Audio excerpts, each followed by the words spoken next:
I'm Jennifer Rudd. I'm a chemistry graduate hiding in an engineering department. My parents were always great when I was growing up, and they were the first to recycle. I was forced to ride a bike to school. I got told that bus money would come out of my own pocket, but they'd buy me a bike. And so I always grew up with that kind of idea that you minimised your impact, but it was never explicitly said. That was just the way of life. And I went to university and I did chemistry, and all through school I'd learnt that fossil fuels were running out, and when I started my degree it was all about fossil fuels running out. And I think there was one module that I did at York where they talked about ocean acidification and the reactions about hydrogen carbonate and carbon dioxide going into the sea and things like that. But it didn't hit home. That message that fossil fuels were running out hit home. And so that's what I took away from university. And then when I did my PhD, I researched next generation solar panels. And again, that was more about having an alternative source of electricity for when the fossil fuels ran out. And then I went and postdoced in the States and looked at splitting up water for a hydrogen economy. Again, it was about an alternative source of fuel. At no point had I realised that we had terrifying levels of carbon dioxide in the atmosphere.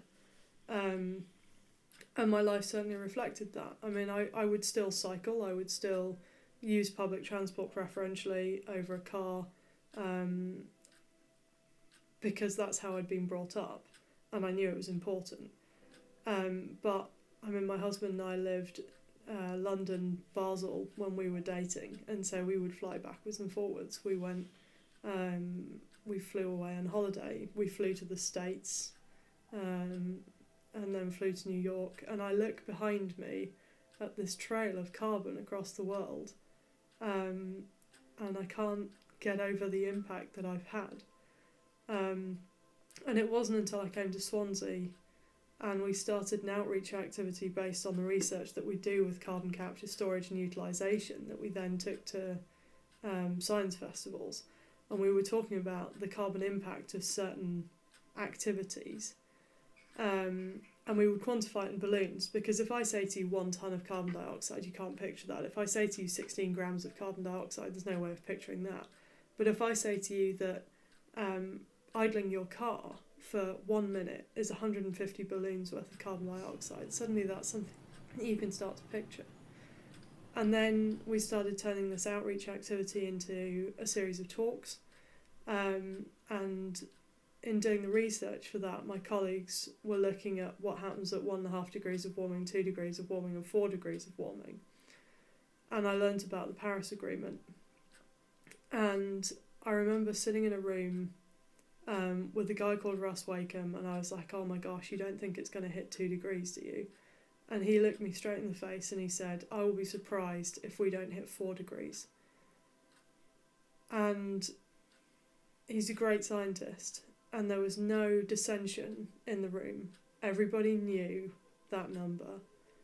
And it was like suddenly everything that I'd learned up to that point, it was like, screw fossil fuels running out. This isn't the game anymore. This is a whole new system that we live in. And it was like I'd never had to have such a system change before.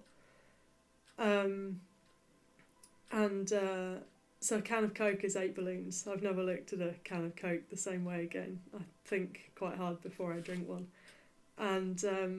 And I think that set off a chain reaction in me, because I've always been a black and white person. I think that's part of the reason that I'm a scientist. It's either A or it's B. There's not a lot of grey in between.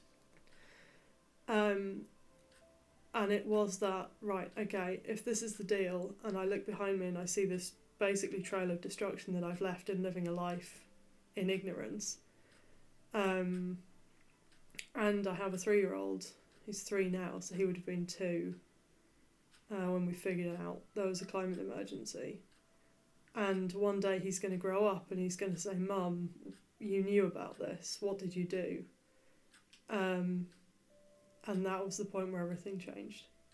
And what I do at work is extremely important, But I think day to day in the lab, I probably wouldn't have the biggest impact.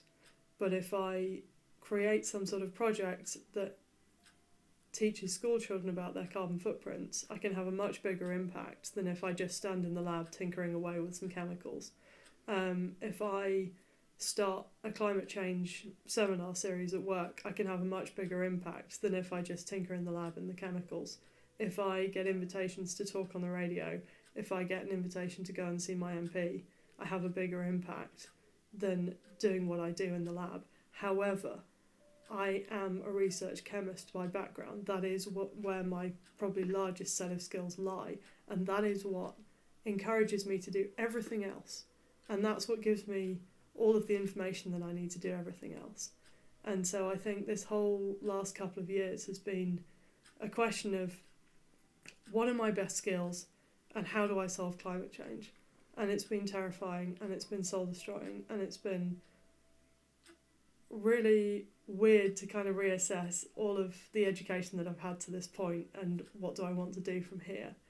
But the only thing I know is that if I don't spend every waking minute doing everything that I can to try and abate 2 degrees of warming and hope, then there is no purpose on Earth.